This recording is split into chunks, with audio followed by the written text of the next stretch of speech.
Assalamualaikum warahmatullahi wabarakatuh. Alhamdulillah wassalatu wassalamu ala nabiyina Muhammad wa ala alihi wa sahbihi wasallam. Teman-teman sekalian yang dimuliakan oleh Allah Subhanahu wa taala, pada pertemuan yang kelima ini kita melanjutkan dari pelajaran yang keempat. Kalau sebelumnya tidak apa-apa kita ulang. Pada pelajaran yang keempat kita mulai mempelajari tentang penggunaan huruf jar atau huruf jar atau istilahnya kata depan, ya. Dan huruf jar ini banyak macamnya. Ada fi, ada ala, ada min, ada ila, ada an, ada ala, ya, dan masih banyak lagi. Ya, pada pelajaran keempat ini kita akan mempelajari penggunaan huruf jar istilahnya dalam bahasa Arab, yaitu huruf jar atau kata depan. Nah, kita lihat pada contoh yang pada kolom yang ada huruf alifnya. Al-baitu menjadi fil baiti. Al-masjidu menjadi fil masjidi. Al-maktabu menjadi alal maktabi. As-sariru menjadi alas sariri. Kata al-baitu yang berakhiran harokat dhamma ketika diawali dengan huruf jar, salah satu dari huruf jar, kita ambil contoh misalnya fi. Fi artinya di atau di dalam. Maka kata al-baitu menjadi al-baiti karena diawali dengan huruf jar yaitu fi, menjadi fil baiti. Ya, sama dengan al-maktabu. Al-maktabu isim ma'rifahnya dari kata maktabun yaitu meja. Dia menjadi al-maktabi ketika ia diawali dengan huruf jar. Contohnya ala. Nah, jadi kalau kita baca alal maktabi, maka harokat akhirnya menjadi kasroh. Ya, ala artinya di atas, menjadi alal maktabi artinya di atas meja. Sama juga al masjidu menjadi fil masjidi, as-sariru menjadi alas sariri. Jadi kata kuncinya adalah setiap isim yang dimasuki oleh salah satu dari huruf jar, baik itu fi atau ala atau yang lainnya, maka harokat akhir isim tersebut harus berubah menjadi berharokat kasrah, ya, i. Ujungnya harus berbunyi i. As-sariru menjadi as-sariri, al-masjidu menjadi al-masjidi. Kapan? Ketika ia diawali oleh salah satu dari huruf-huruf jar. Nah, pada pelajaran keempat ini kita belajar dua huruf jar, yaitu fi dan ala. Fil baiti artinya di rumah atau di dalam rumah. Alal maktabi artinya di atas meja. Fil masjidi artinya di masjid atau di dalam masjid. Alas sariri artinya di atas tempat tidur atau di atas ranjang. Nah, sekarang pada kolom ba ada percakapan. Kita baca dulu. Aina Muhammadun huwa fil ghurfati. Wa aina Yasirun huwa fil hammami. Wa aina Aminatu hiya fil matbakhi. Ainal kitabu huwa alal maktabi. Wa aina as-sa'atu hiya alas sariri. Nah, pada percakapan ini kita dapat kosakata baru, yaitu isim istifham yang baru, yaitu kata tanya. Aina. Aina artinya di mana. Kalau sebelumnya kita sudah belajar ma apa, kemudian man siapa. Nah, sekarang kita belajar yang baru, yaitu aina, di mana. Aina Muhammadun, di mana Muhammad? Huwa fil ghurfati. Nah, sekarang ada kosakata baru lagi, yaitu huwa. Kata ganti orang ketiga untuk laki-laki. Kalau dalam bahasa Inggris he. Ya. Huwa adalah berarti dia. Di mana Muhammad? Jawabannya huwa fil ghurfati. Dia berada di kamar, atau kita bilang Muhammad berada di kamar. Huwa itu menunjukkan Muhammad, karena huwa menunjuk pada laki-laki, maka huwa ini menunjuk Muhammad. Huwa fil ghurfati. Muhammad berada di dalam kamar. Fil ghurfati. Nah, fil ghurfati awalnya dia al ghurfatu, berharokat akhir dhamma, akan tetapi karena ada fi di awalnya maka dia menjadi fil ghurfati, berbaris kasrah. Wa aina Yasirun, dan Yasir di mana? Ya, dan di mana Yasir? Huwa fil hammami, dia di toilet atau di kamar mandi. Wa aina Aminatu, dan di mana Aminah? Ya, Aminah ini perempuan ya. Maka jawabannya bukan huwa lagi, karena huwa khusus untuk kata ganti orang ketiga laki-laki.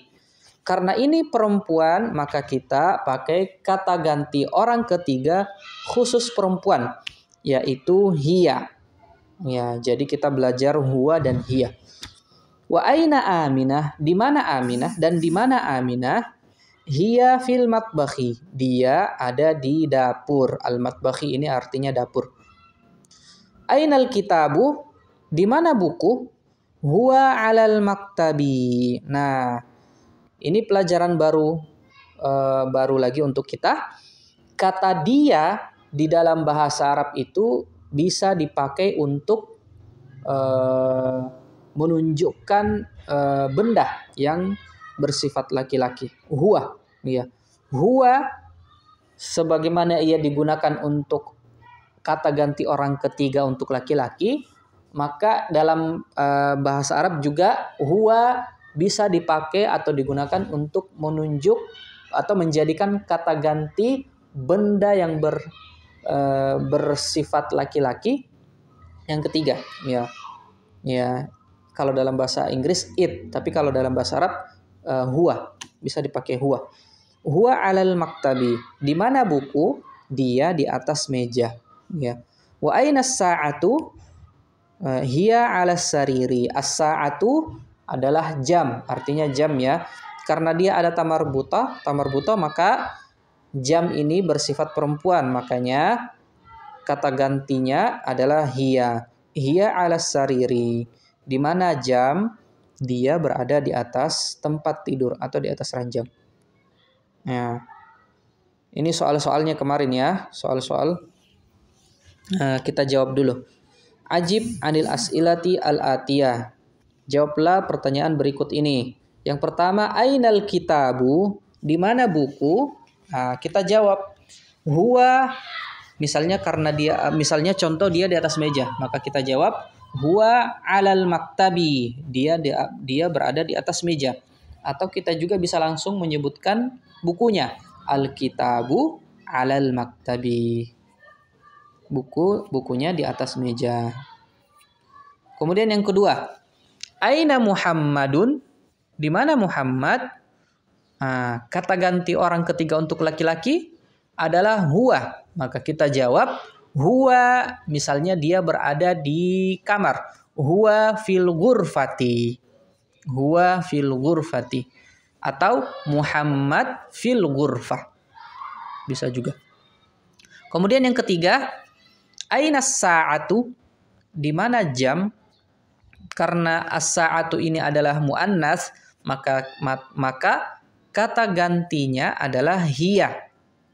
Maka kita jawab hiya 'ala sariri. Dia berada di atas tempat tidur. Atau kita langsung jawab aja as-sa'atu, jamnya 'ala sariri, dia berada di atas tempat tidur.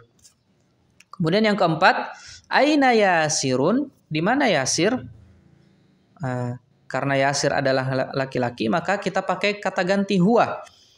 Maka jawabannya huwa fil hammami. Misalnya dia berada di toilet. Huwa fil hammami. Kemudian yang kelima, aina Aminatu? Di mana Aminah? Jawabannya apa? Untuk orang ketiga perempuan. Hiya. Hiya fil matbakhi. Dia berada di dapur. Al matbakhi, fil matbakhi. Kemudian yang keenam, aaminatu fil ghurfati. Nah, ini udah pernah kita pelajarin, ya, isim istifham menggunakan huruf a, ya. Apakah Aminah berada di kamar? Nah, jawabannya ada dua, bisa na'am atau bisa la. Ya, kalau na'am berarti kita jawab na'am. Kemudian menggunakan kata ganti orang ketiga perempuan, hiya fil ghurfati. Aaminatu fil ghurfati? Na'am, hiya fil ghurfati. Ya, Aminah dia berada di kamar. Atau langsung kita sebut Aminah. Ya, na'am. Aminah fil ghurfah. Ya. Yang ketujuh, ayasirun fil matbakhi. Apakah ia berada di dapur? Ya, kita jawab dengan la, ya. La huwa fil hammami. Ya, misalnya dia ada di kamar mandi. La huwa fil hammami. Ayasirun fil matbakhi. Apakah Yasir berada di dapur? La, tidak. Huwa fil hammami. Dia berada di toilet atau di kamar mandi, atau kita pakai langsung Yasirnya. Yasir fil hammami. Yasir berada di toilet. Kemudian yang kedelapan, man fil ghurfati. Ya, siapa yang berada di kamar? Fil ghurfati Muhammadun. Iya. Maka kita hapus mannya, kita ulang kata fil ghurfati menjadi jawaban. Fil ghurfati Muhammadun. Di dalam kamar ada Muhammad. Iya. Ya, karena yang ditanya siapa yang di dalam kamar. Ya, bukan menanyakan Muhammad ada di mana, ya, tapi siapa yang ada di dalam kamar. Ya. Fil ghurfati Muhammadun. Ya. Waman fil hammami. Ini yang kesembilan. Waman fil hammami, dan siapa yang ada di kamar mandi? Fil hammami Fatimatu. Misalnya ada namanya Fatimah. Ya, fil hammami Fatimatu. Di dalam kamar mandi ada Fatimah. Nomor 10. Madza 'alal maktabi? Apa yang ada di atas meja? Ya, madza ini sama dengan ma, ya, apa. Tapi ini dibilang kalau lebih jelasnya artinya ada apa, ya. Madza 'alal maktabi? Ada apa di atas meja? 'Alal maktabi kitabun. Iya. Di atas meja buku. Kita alal maktabi kitabun. Ya, di atas meja kitabun. Ya. Nomor 11, madza 'alas sariri?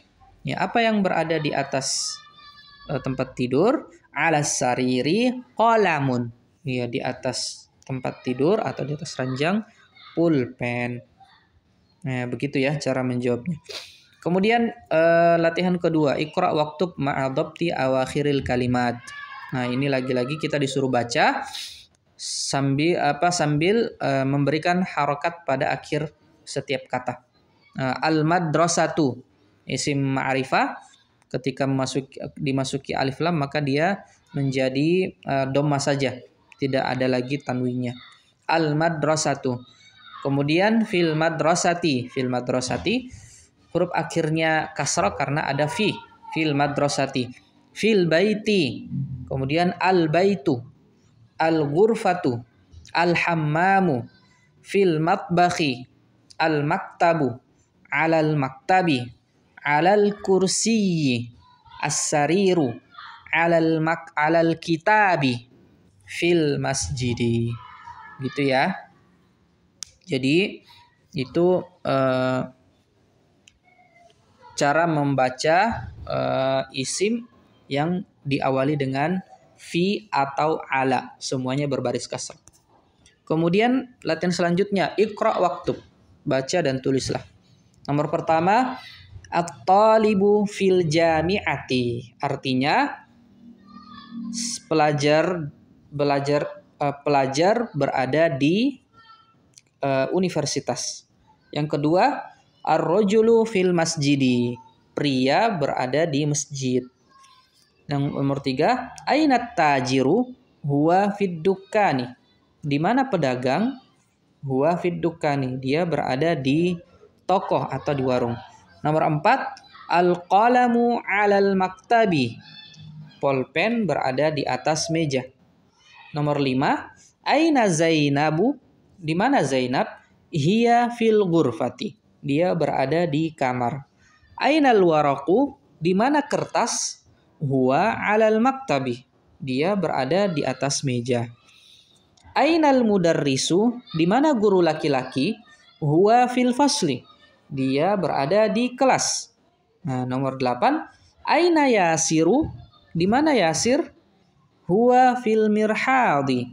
Dia berada di WC. Ya, di toilet. Nomor 9. Asyamsu wal qamaru fis samai. Matahari dan bulan berada di langit. Ya. Nomor 10, man fil fasli? Siapa yang ada di kelas? Ya, al-faslu itu artinya kelas ya. Ya. Nah, sekarang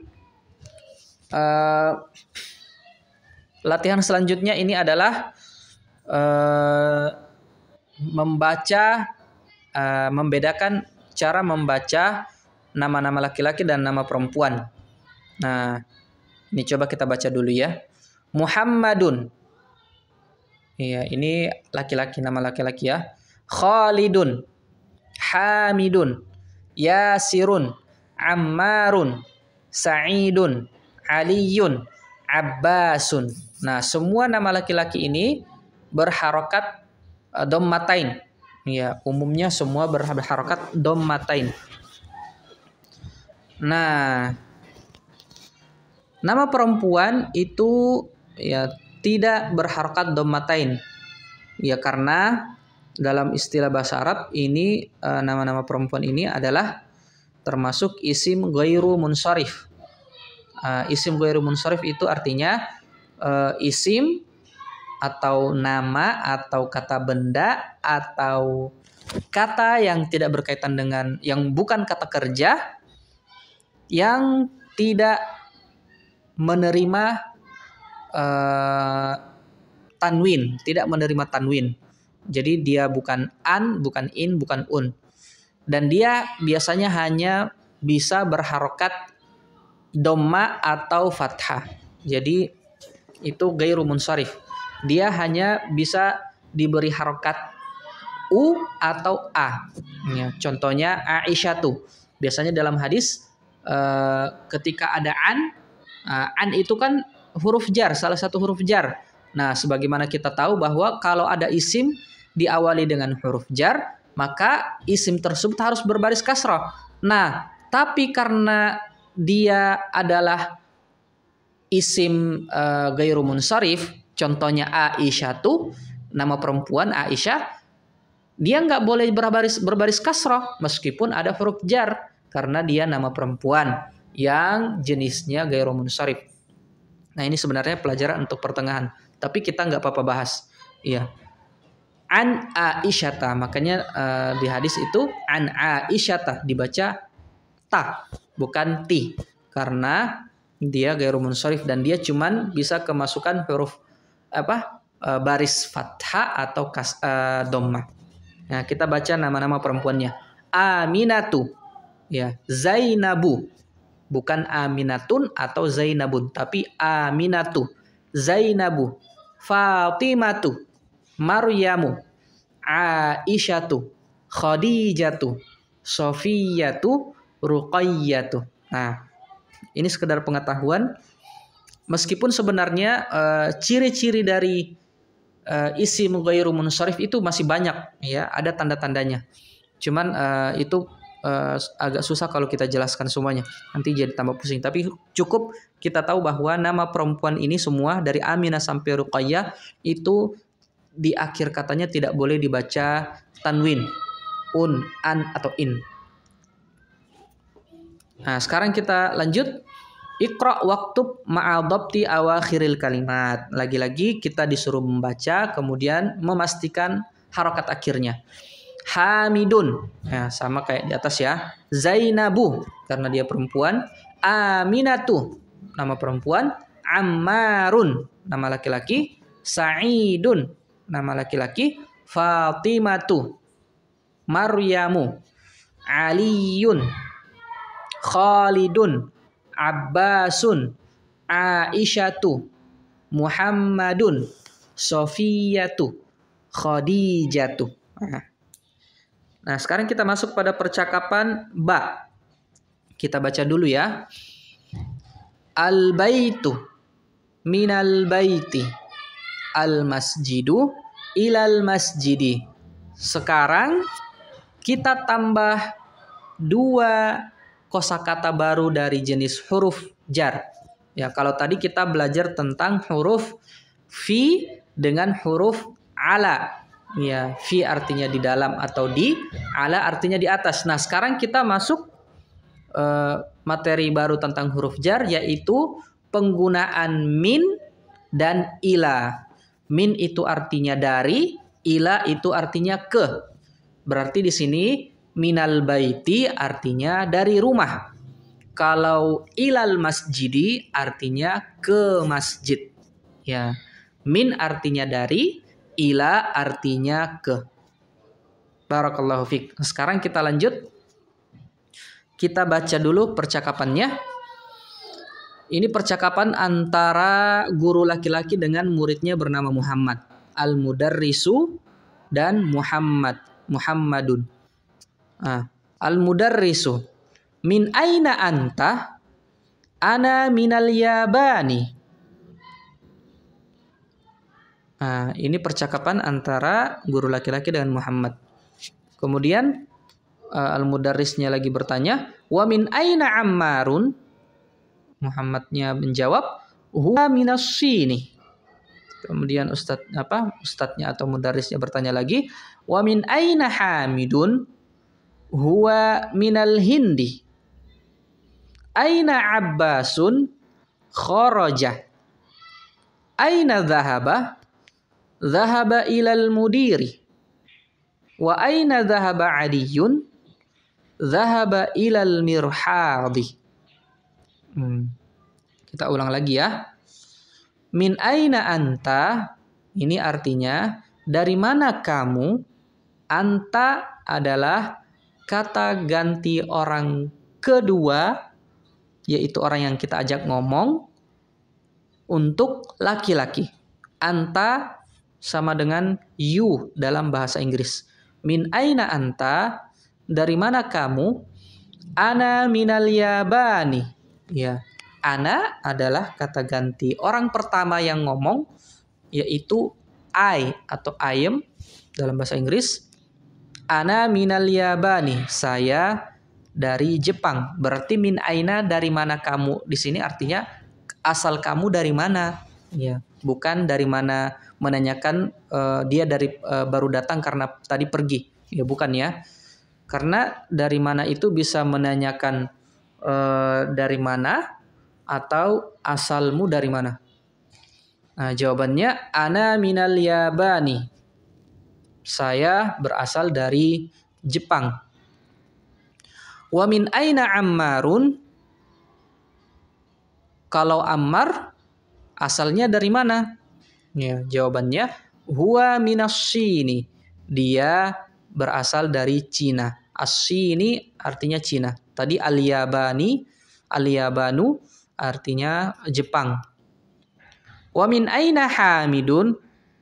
Dan dari mana asalnya Hamid? Huwa minal Hindi. Dia berasal dari India. Aina Abbasun?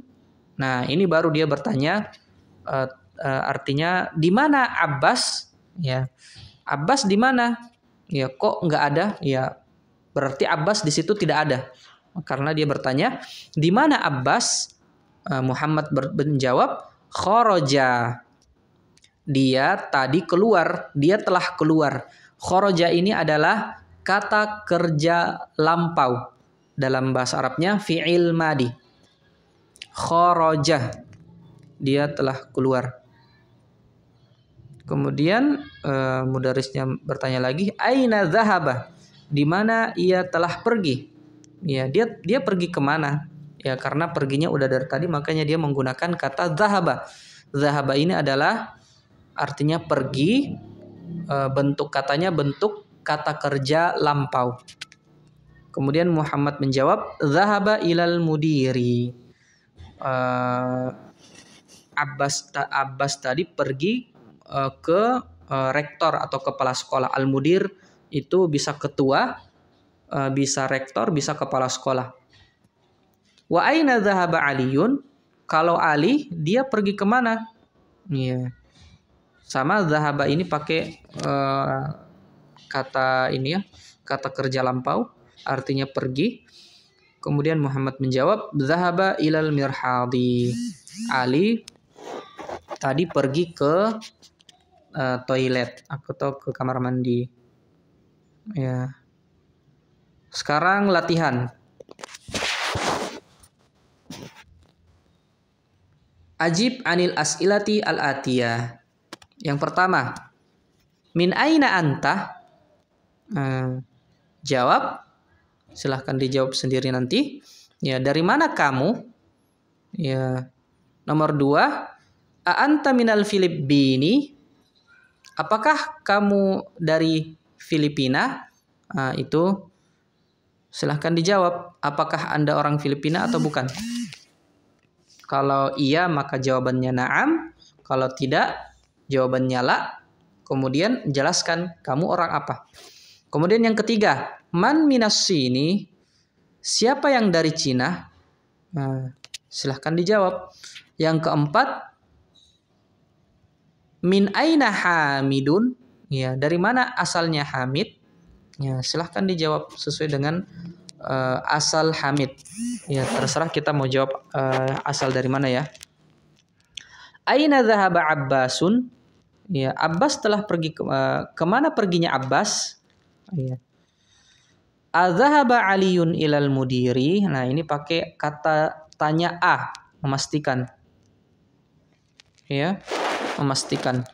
Adzahaba Aliyun ilal mudiri? Apakah Ali pergi ke kamar bertemu dengan rektor atau ketua atau kepala sekolah? Ya. Kalau iya berarti na'am. Dzahaba Aliyun ilal mudiri. Kalau tidak, la. Dzahaba Aliyun misalnya ke kamar mandi, ilal hammami. Nah, nomor 5, aina dzahaba Abbasun? Dzahaba Abbasun ilal mirhadi. Sebagai contoh ya. Abbas pergi ke kamar mandi. Min aina Hamidun?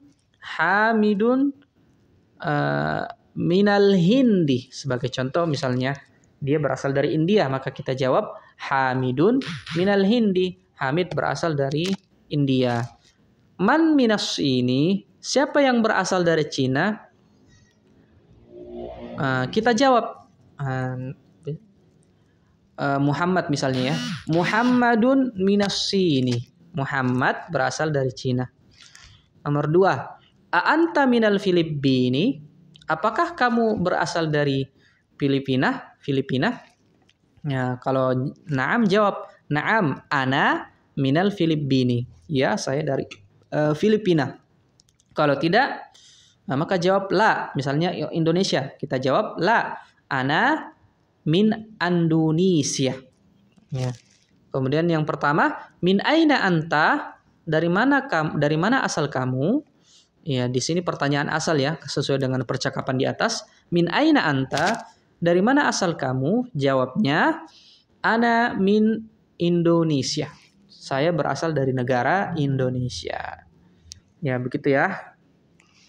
Barakallahu fikum. Ya, sampai di situ pelajaran kita untuk pertemuan yang kelima ini. Barakallahu fikum.